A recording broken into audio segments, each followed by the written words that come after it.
Hello, swashbucklers, and welcome back to another video. Today we're going to be asking the question, how would I judge Drag Race Down Under Season 3? Now, this season was a season of Drag Race. I mean, that is a fact. We can start there. But this season sadly felt like a good amount was left to be desired. And hopefully we will be solving that by doing this video here. I think this cast of queens is an iconic cast of queens. These queens are all amazing in their own different, unique way. But it just felt like the way the production of the season was really did not benefit them. So hopefully through this, we'll be making ourselves a better end product. And we'll be trying to hype up this season and hype up these queens here. As always, the rules to remember are the season has to be as long as Season 3 of Drag Race Down Under originally was, which was 8 episodes, and the performances and the challenges need to be based off of how well someone did or how people would predict they would do. So I'm not just going to put somebody in the bottom when they were originally in the top or vice versa unless there is strong fan support for that being the case. The goal, as always, is to act as if I'm the head judge and craft the season however I can imagine to make it as fun and eventful as possible, while also being fair with my judging of the season by combining my own personal tastes and what was shown to us on the show. But before we go any further, please like, comment, and subscribe on this video if you have a good time. Only about 27% of my viewers are subscribed. I used to hate watching YouTube videos and hearing a YouTuber do this and being like, okay, whatever, I don't really care. But now that I'm doing this and I tried it and the number went up just a little bit, I'm like, oh, there is a point. People actually listen to you when you say it at the beginning of a video. So if y'all do that, that would be very kind. I would love to see it. I would like to get us to 1,000 subscribers. I'm considering doing a face reveal once we get to that point. So please let us get there. Heading into episode 1 here, we have the Mardi Gras Inspire Challenge where they have to write verses and perform them on the main stage. I changed no placements in this episode because I thought it was judged pretty fairly originally. Hollywood Star comes out, is the first one going out there, you know, arms out, really just kills it, really serves it, and sets the tone, and is the winner of this challenge, I think, very plainly. And Floor and Gabriella Labucci do an amazing job here as well. They're going to get the high placements here. Our safe placements are going to go to Bumba Love, Isis Avis Loren, Ivana Drink, and Rita Menu. And our bottom placements are going to go to Ashley Madison. It's going to get the low placement due to her wardrobe malfunction, but also her lyrics. I was strongly considering putting her in the bottom 2, frankly, just based off of her verse. But I decided not to do that because I thought Ivory Glaze and Amel had bigger issues going on with their performances. Ivory Glaze and Amel both had points of looking concerned and not sure exactly what to do for their next steps. And then Ivory Glaze had moments where she messed up the choreo, so I think it is most fair to put them in the bottom 2. But because I think people don't talk about this enough, and by this I mean Ashley Madison's verse in this challenge, I'm going to be doing a dramatic reading of it for you all. It's Ashley, coming at you in 3D. Showgirl, and my face on your TV. Business bitch. Making you do this. Educating these queens. Like we're in school. Because. Thank you. Let's talk about this shit for a second. Because, okay, so it's Ashley coming at you in 3D. That's a fine opening line. It's, you know, saying your name, saying something that's, you know, semi-interesting at the very least. Perfect. Solid first line. Showgirl. Okay, new thing.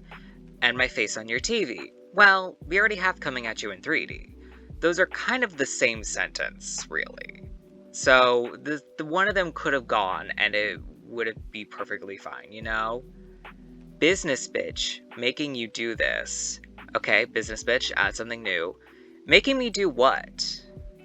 Like, making me do literally what? What are you making me do? I don't know what you're making me do. Business? I don't think it's business. Educating these queens like we're in school because. So, like, why do we have a simile? Educating these queens like we're in school? Yeah, no shit. Educating relates directly to school. We do not need that educating these queens like we're in school. And also, for a Drag Race verse, why the fuck are we saying this? This final line is just so out of left field to me. And then looking at the other lines, you could cut the back half off of 2 of them. So really only the words "It's Ashley coming at you in 3D, showgirl business bitch" are really the only words that matter. And it's like, what are we doing? Like, I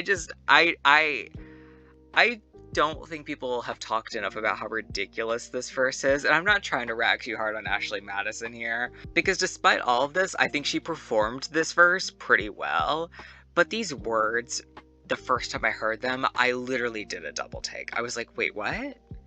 Like we're in school because? What?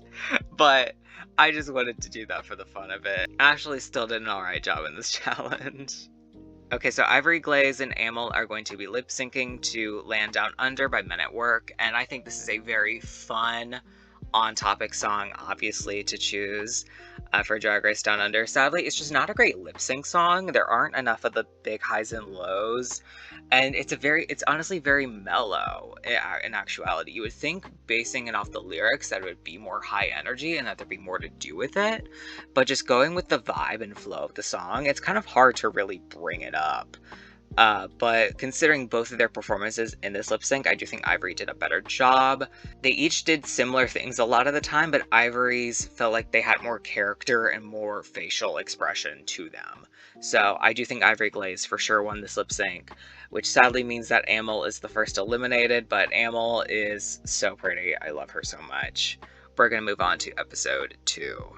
Episode 2 is also another pretty boring episode in terms of the track records. Here we have the Muriel's bedding challenge, where they have to make outfits out of bed sheets and other related bedroom fabric decor items. And here Isis Avis Loren helps like literally everybody on the cast, and probably some people who weren't even on the cast, with their outfits. So, and she also comes out in the best outfit, so obviously she wins.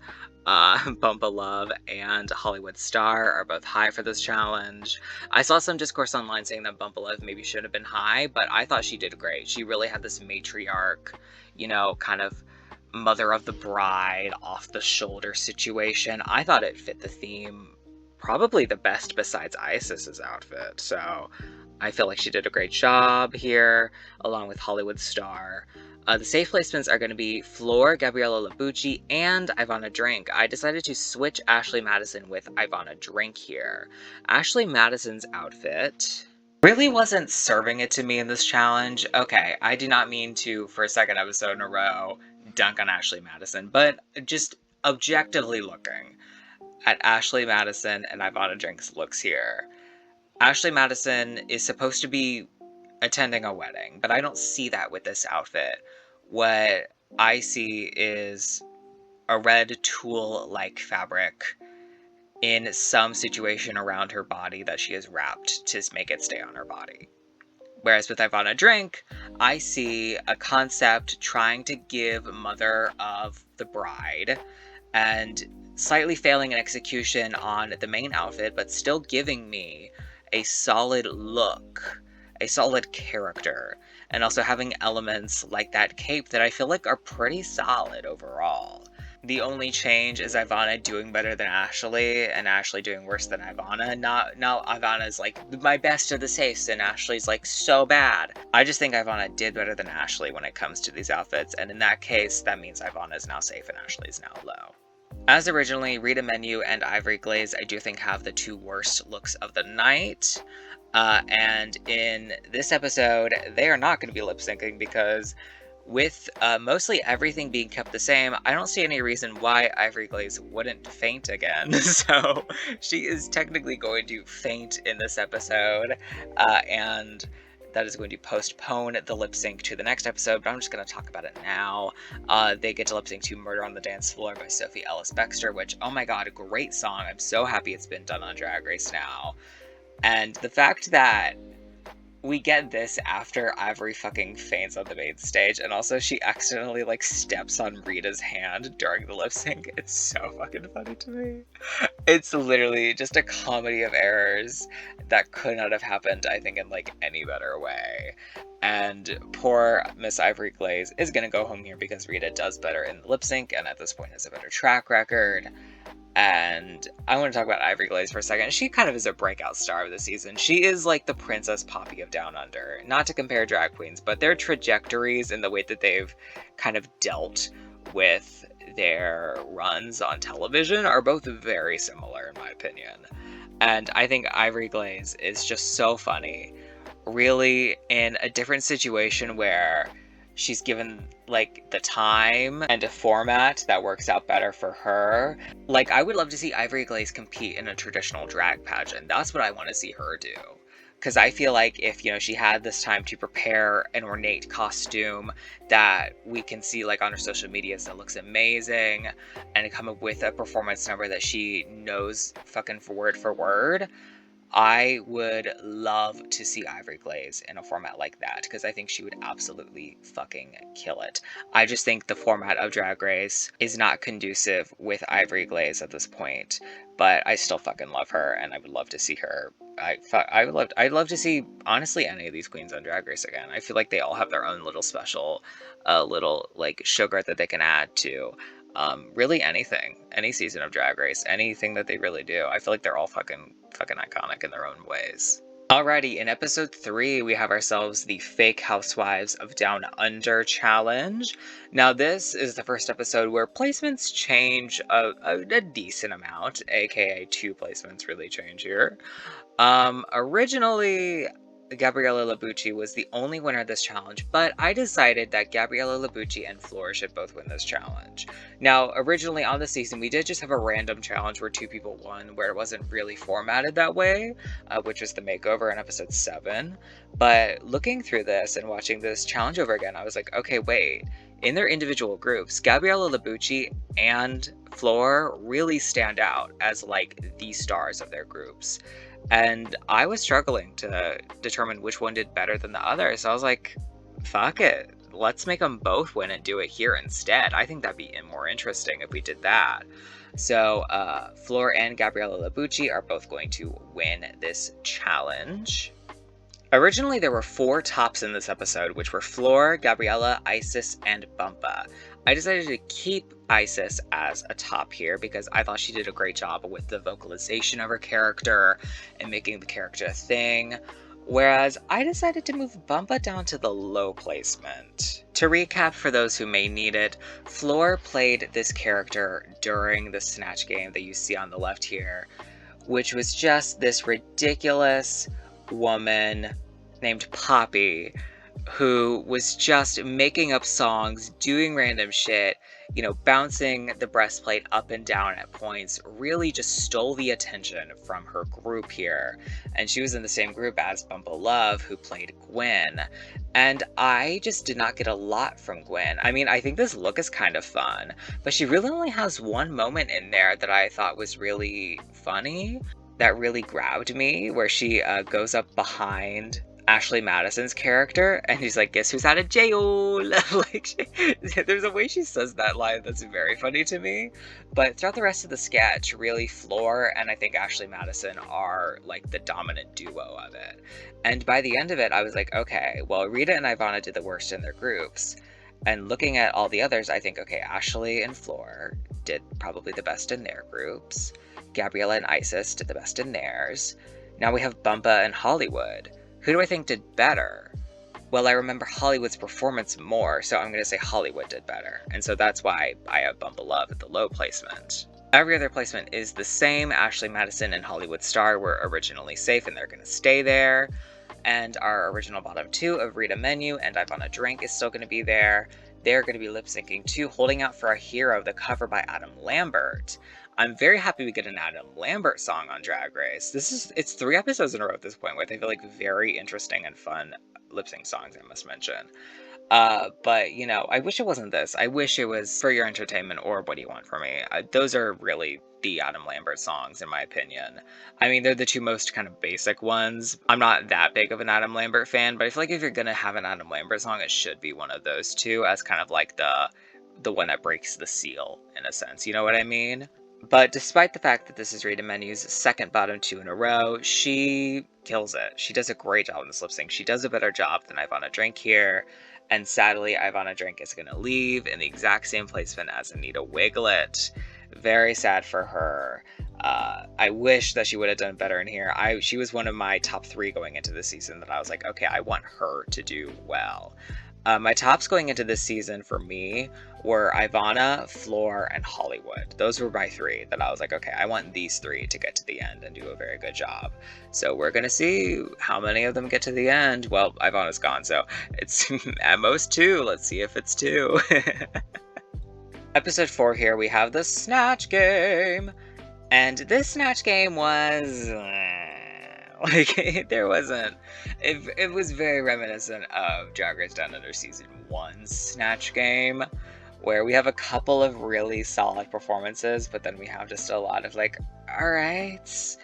But I decided to judge this pretty similarly to the way it was judged originally. The only placement swap that I did have was I swapped Floor and Bumpa Love's placements. Bumpa Love played Dame Kiri Takanawa, who is an opera singer, and Floor played Charo. Now, I think most of us know what Charo looks like, who Charo is. I feel like Floor's physical impression of Charo is very solid, whereas Bumpa's physical impression of Dame Kiri Takanawa is not solid. It's just not 100% for me. I didn't know who she was before this. I did not know who this was before I saw this, but I looked her up and I provided a picture here for you all. And I just don't see it that much. Here is Dame Kiri Takanawa. And here's back to Bumpa Love. I just don't really see that resemblance in the way that I kind of wish I did in this situation. It really just gives me Bumpa Love with a blonde wig, which is slightly different, but like not crazy, you know what I mean? While the physical transformation doesn't mean that much, I feel like it means much less than the actual like personalization and characterization of the bit. I still feel like that's a thing that needs to be mentioned as to why I felt like Floor did a better job here. And just purely looking at the jokes and the material that they prepared, I feel like they both did very similar jobs, where they had a couple of jokes that were like, oh, that's clever, or that's kind of funny in this context, but had some other jokes that just kind of fell flat at points. But I think, personally for me, looking at a Snatch Game, somebody going in with jokes and bits and content prepared means a lot to me, and I feel like Floor did a great job of preparing these bits and trying to have these jokes and using them at advantageous times. While they didn't necessarily land due to the delivery, they had purpose and they made sense. Whereas I felt like Bumpa's jokes were really just, I'm gonna sing a dirty word because it's funny. And so because of that, I felt like Floor did a better job here than Bumpa Love.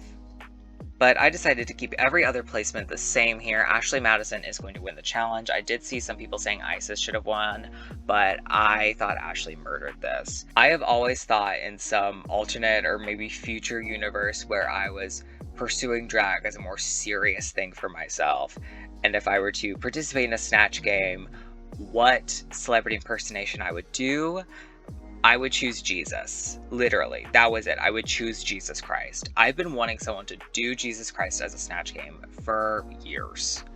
And I thought Ashley Madison did a great job here. And she did it the exact way I would have done it. Make it gay Jesus. Gay Jesus is funny. I don't really give a shit if it offends people. I really don't care about that. I think, in my own personal thought system, no god or religion or anything is above mockery in some way. And making Jesus a flamboyant gay man, I think, is a fair fucking thing to do. So I am fully for Ashley Madison's fucking guts to just go ahead and do it.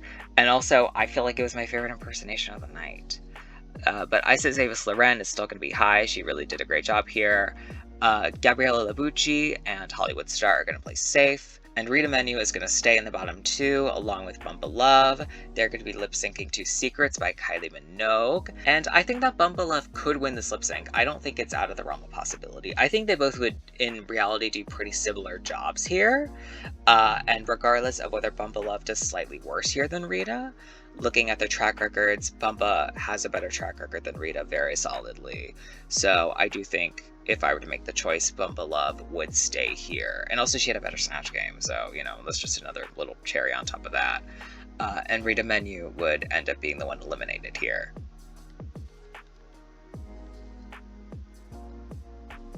Bro, what? Why is that there? In episode 5, we have the BMX Bitches Girl Group Challenge. Very similar situation to last season of Drag Race Down Under, where we had what the fuck was it called? Bosom Buddies. It took me literally like 30 seconds just churning my brain trying to figure it out. It's Bosom Buddies was last season, which is actually interesting now to think about it, because the last season we had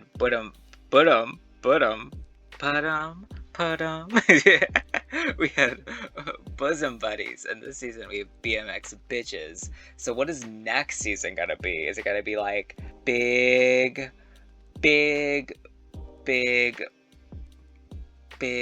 fuck, what's a good one? Big Bogans. There we go. That'll work. Big Bogans. Or maybe like Boozy Bogans. I don't know. Is that a mean thing to say, to refer to somebody as a bogan? I don't think so. I think it's basically the same as calling them white trash as far as I'm aware. So we'll go with that. So in this challenge, all of our same contestants are here, so they're all going to be the same groups. And frankly, I don't think the groups really matter with this kind of challenge here, because they are the same song. The lyrics would be the same. I don't think it really matters if there's a little swap here or there, but I don't even think there would be a swap, so again, it doesn't matter. Alrighty, so our winning group is going to be our group of Hollywood Star, Gabriella Labucci, and Isis Avis Loren. And as originally, Hollywood Star did the best, and she's going to win this challenge again, while Isis and Gabriella are both high. Our losing group of Flora, Bumpa Love, and Ashley Madison are going to be in the bottom, but Flora is going to play safe because she did the best in her group. And the bottom 2 is going to be Bumpa Love and Ashley Madison, all of the same places as they were originally. Their lip sync song is going to be Hot and Cold by Katy Perry, which, oh my god, so happy to see this song on Drag Race. Honestly, I feel like this is a pretty fucking stacked season in terms of the lip sync songs. I feel like basically all of them are fucking bangers in their own way. Like, next episode we're gonna have Are You Gonna Be My Girl? And that is a great song as well. Literally 6 out of the 8 episodes of the season have a great song as a lip sync song, and I'm very happy for that. But in the bottom 2 here, originally Bumpa Love did win against Ashley Madison. The only question here is now, Ashley has a better track record at this point than Bumpa, but I think Bumpa Love did enough of a better job in this lip sync that it doesn't really matter. And also, it's not like Ashley Madison was blowing her out of the water or anything. And regardless of which one stays here, I don't think either of them make the finale. Obviously, we know Bumpa Love doesn't make the finale, and if Ashley does survive this, I don't think she makes it. She could potentially make it past the next episode, the final 5, but I don't think she makes it past final 4, personally. So we're just going to keep the same placements here. Bumpa Love is going to win against Ashley Madison, and we're going to move on to episode 6. This is another boring episode where the same shit happens again. Here we have our talent show, which I feel like is such a weird thing to do at the final 5 of a season. Like, do it at the beginning. Like, do it as one of the first challenges of the season, so we get everybody having their own performance and being able to show that. And being able to really see these different facets of people, aka their, like, ability to, like, make their own production with a shoestring budget. Obviously, it shouldn't be a shoestring budget, but it's the fact that it kind of is, that they have, you know, limited resources to make these productions that they're going to be doing on the main stage for these talent show episodes. But being able to see what they can do with that and how they perform, I feel like shows a lot and tells a lot. So I feel like it just makes more sense for them to be earlier in the season. But regardless, Isis Avis Loren is still going to win this challenge. She does a great fucking lip sync to this. Isis is really, I think, my favorite lip syncer of the season. I mean, this little lip sync she did here and her finale lip sync, which we will get to later, really fucking served it to me. I mean, she did an amazing job in both of them. We have Floor in the high placement with her, CPR performance, which is very funny. In the safe placement is Hollywood Star with her original song. And then in the bottom two, we have Gabriella Labucci and Bumpa Love. All these placements are the same as they were originally. These two are going to be lip syncing too. Are You Gonna Be My Girl by Jet.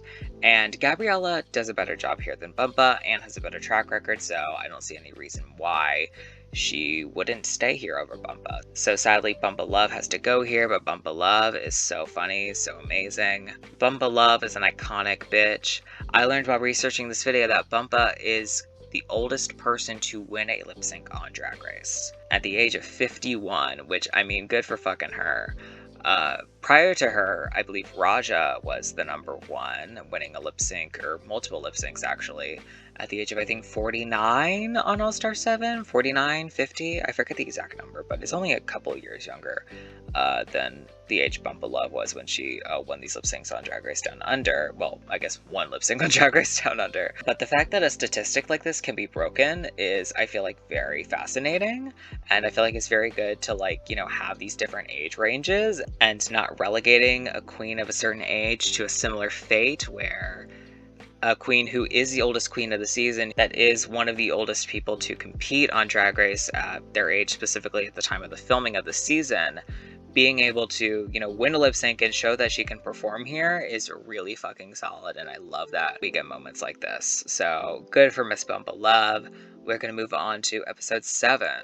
Here we have the makeover challenge, and with only 4 people, it is kind of amazing how much placements can change. Only one placement stayed the same, and that is going to be Floor winning the challenge. Now, with the way that I typically do a top 4 episode with an elimination is we usually do a win, a safe, and a bottom 2. I considered giving Isis a high here as an exception, but I've never made that exception before. Every top 4 episode I've ever had to do with this kind of format, I've done like this. So I personally did not feel like changing that up for this scenario, but regardless of whether it's a safe or a high, the same situation in this finale would happen to Isis. I don't really think it matters. But I did keep Floor as the winner over Isis here. I do think they both had very similar levels in terms of their execution and the way that they were able to transform their makeover partners.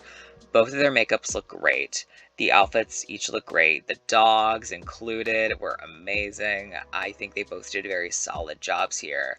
I do think Isis's partner did a slightly better job of modeling the garment on the runway, but that isn't necessarily Floor's fault. Some people are just naturally better than that at others, and you can really only teach a person so much in the span of like 2 days, So the fact that Isis's partner did a better job in that facet, to me, is not a knock against Floor. Looking at these outfits, I think Floor's outfits look better than Isis's. I think there's more detail to them. They show a more coherent, family kind of story situation. Isis's outfits are essentially the same outfit, just, pasted onto each other.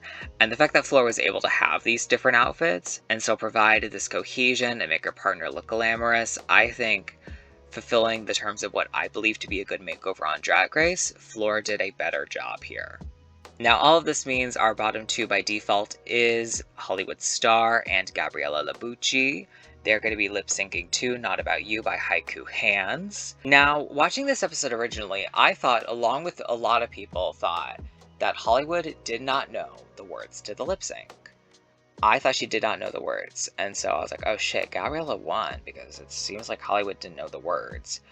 But after this was kind of spread online and people had commented about this, Hollywood herself stated that she did know the words. They just made it look like she didn't. And I'm kind of inclined to believe her, because I feel like, why would you say that if you didn't actually know the words to the lip sync? Like, that just doesn't make sense to me. Because then there would probably be other girls on your cast, like Gabriella, for example, who would be like, you didn't know the words, bitch. Like, I would imagine that somebody else would kind of call her out if she was actually wrong about that and be like, yeah, whatever. But the fact that that has not happened leads me to believe that Hollywood Star did actually know the words, and the way that they edited it made it seem like she didn't. So I feel like based off of that, taking the lip syncing just out of the equation and looking at the way they were performing it and dancing around to it, I think Hollywood did a better job there. So combined with the fact that they both were, I guess, actually lip syncing, with the fact that I do think Hollywood did a better job with like the choreo and the way that she kind of presented it, I think then that Hollywood Star did a better job than Gabriella Labucci. So Gabriella is going to go here. Which honestly, looking at it, is kind of an unsatisfying story beat. Because we have the Gabriella Labucci is, you know, a funny comedy character, and we get to see that through the first few episodes. She wins a challenge. But then we get this kind of heartfelt moment of Gabriella being afraid to kind of feel sexy in situations, and she never really gets to recover from that on the show. But honestly, even in the real season, she doesn't recover from that much either. Like, she does kind of recover in the makeover episode where Rue is like, yeah, this is the prettiest you've ever looked, but she's still in the bottom two. Like, she's still in the bottom two here in this makeover for the makeover, where she's kind of redeemed in a sense. But it doesn't still feel like that much of a redemption. So I guess it is kind of full circle in a way, but it's not really full circle in a sense. So that is one thing that is kind of worse, I feel like, with this season, in regards to the narrative of this season. But I do feel like a couple of things that are made better through formatting the season this way is that Ashley Madison is low in the first two episodes, and I feel like that really just extends the Ashley Madison coming in feeling like she's gonna be the best and not being the best initially, and that fucking with her head a bit. I feel like that extends that a bit further and provides more drama with that, which just ends up making the win at Snatch Game even more satisfying, I feel. Where she's low in episodes 1 and 2 and it's like, ah, fuck, I'm just shitting the bed. But then in episode 4, she really soars and excels and does not shit the bed anymore. And then, you know, she goes home in the next episode kind of because her storyline's done. But, you know, that I feel like is a more satisfying way to kind of go through that storyline. And also we kind of see in the first episode of the season, Fleur and Hollywood kind of going against Ivory Glaze and kind of being like, oh, she's going to be first to go. And kind of being treated as kind of like this like two-person Rolaska Talk situation in a little bit of a way. And I feel like that would be kind of an interesting way to frame this season because they do seem to be, you know, decently close. I feel like instead of framing this as we have three kind of separate entities in Fleur, Isis, and Gabriella who all have their different kind of ways of getting to the end here. We kind of have this kind of like mini kind of duo here that are kind of like catty bitches, but like fun catty bitches, but are also really sickening drag queens who know what the fuck they're doing and are very skilled. And while you might be annoyed at them for a comment they make 1 minute, you can't actually be mad at them. They're not actually villains. They're actually, in truth, just a bit shady and like not mean at all. While we also have Isis Avis Loren, who kind of acts as the kind of winner pick candidate, you know, kind of stomping through the drama and the mess of it all and just performing consistently and that being her thing. And kind of fulfills this like rosé kind of role here, where she is appreciated more because there are less people to kind of, you know, cut through to kind of get to this storyline, where she's kind of shown as being just a fucking skilled drag queen throughout all of this, and is able to rise to the occasion despite obstacles, being Fleur, Hollywood, and Gabriella Labucci. And being able to make it to the end of the season and showcase some very great work throughout. And I want to preface, I'm not trying to frame Fleur and Hollywood with the way that I'm saying this as villains, because I don't think they are villains, and I don't think in this scenario they would be villains. I just think they would be kind of like a shady duo, like the Patty and Selma from The Simpsons of Drag Race Down Under season 3. Just like smoking a cigarette and talking a bit of shit, you know what I mean? That's what I'm trying to get at here. I feel like the season kind of ending up in the scenario where this is the final 3 and it being framed in this way would provide more overall story and season-long content that draws the viewer in and leads to a more satisfying and more fulfilling narrative for the season than the one we got. In the final episodes, we have another performance challenge. 3 out of 8 episodes on the season are writing a verse and performing it on the main stage, which is annoying, but, you know, I didn't think it'd be responsible to just kind of poof a challenge out of thin air. Like, if they hadn't done a Snatch game for whatever reason, then I would have been like, yeah, let's fucking do a Snatch game. Why not? Let's take out a challenge and do Snatch game. But you know, I'm not just gonna like be like, it's a new challenge, surprise. I don't do that shit. But looking at the track records and looking at the performances from Floor and Isis in this episode, we did not get to see Hollywood participate here.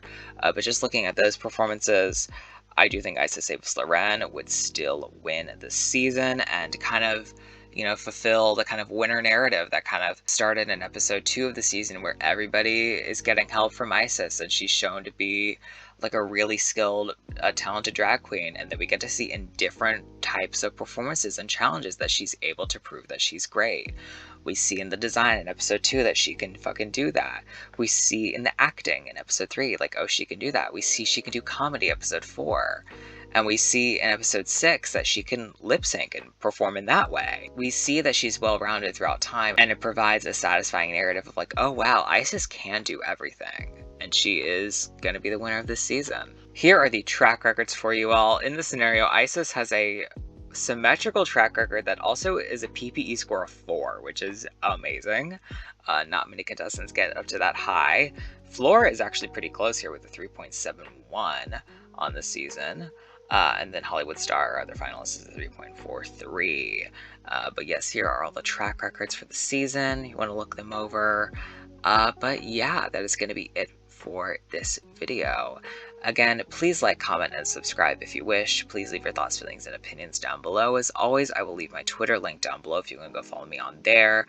I mainly tweet about Big Brother on there if that's a thing of interest to you, but I sometimes tweet about Drag Race as well. But again, thank you all so much for watching this video, and as always, take care. Bye-bye.